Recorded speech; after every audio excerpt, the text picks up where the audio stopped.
Dans les brumes épaisses de la jungle panaméenne, en avril 2014, deux jeunes néerlandaises, Chris Kremers, 21 ans, et Lisanne Froon, 22 ans, entament une randonnée anodine sur le sentier El Pianista, près de Boquete, un chemin pittoresque qui, dans un thriller hitchcockien du XXIe siècle, se transforme en labyrinthe de terreur invisible, évoquant les enchaînés ou sueurs froides, où l'innocence se dissout dans l'ombre.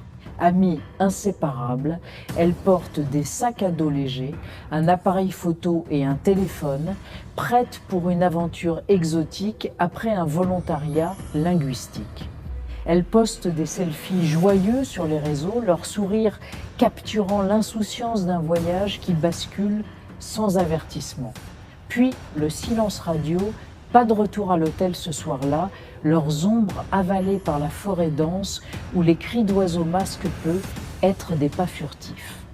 Les recherches s'organisent, frénétiques, avec hélicoptères bourdonnant comme des présages funestes et chiens flairant des pistes qui s'évaporent.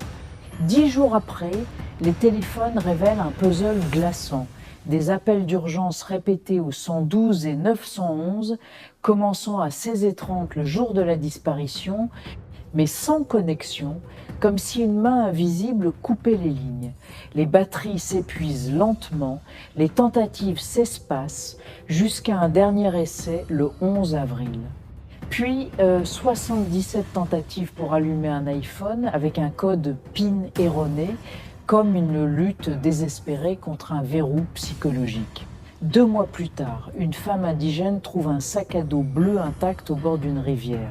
Dedans, les passeports, 83 $, un soutien-gorge et l'appareil photo de Lisanne intact avec 133 photos prises entre le 1h et le 8 avril.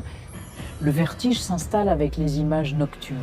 À partir du 8 avril à 1 du matin, une série frénétique de 90 photos en 3 heures, dans l'obscurité totale, flash aveuglant capturant des branches cassées, un sac plastique avec des déchets, un miroir improvisé et une image macabre, ce qui semble être du sang sur une tempe blonde ou une illusion d'optique. Pas de selfie, pas de visage, juste des fragments cryptiques d'une nuit cauchemardesque. Étaient-elles perdues, signalant leur position avec des flashs, ou marquaient-elles un chemin pour un sauveteur imaginaire? Les os retrouvés plus tard, un pied dans une chaussure, des fragments pelviens blanchis, suggèrent une dispersion anormale, comme si des animaux ou des humains avaient intervenu. La police panaméenne conclut à un accident, chute dans un ravin, noyade. Mais les incohérences hantent. Pourquoi les téléphones restaient allumés si longtemps sans utilisation? Pourquoi aucune trace de lutte sur les corps? Des théories sombres émergent, enlèvement par des trafiquants d'organes locaux hostiles ou un tueur en série rôdant dans la jungle. En 2026, l'affaire reste non résolue, un phénomène inexpliqué où la technologie capture des échos de terreur sans révéler la vérité. Hitchcock l'aurait filmé en plan serré sur les photos granuleuses, zoomant sur l'obscurité pour nous faire douter.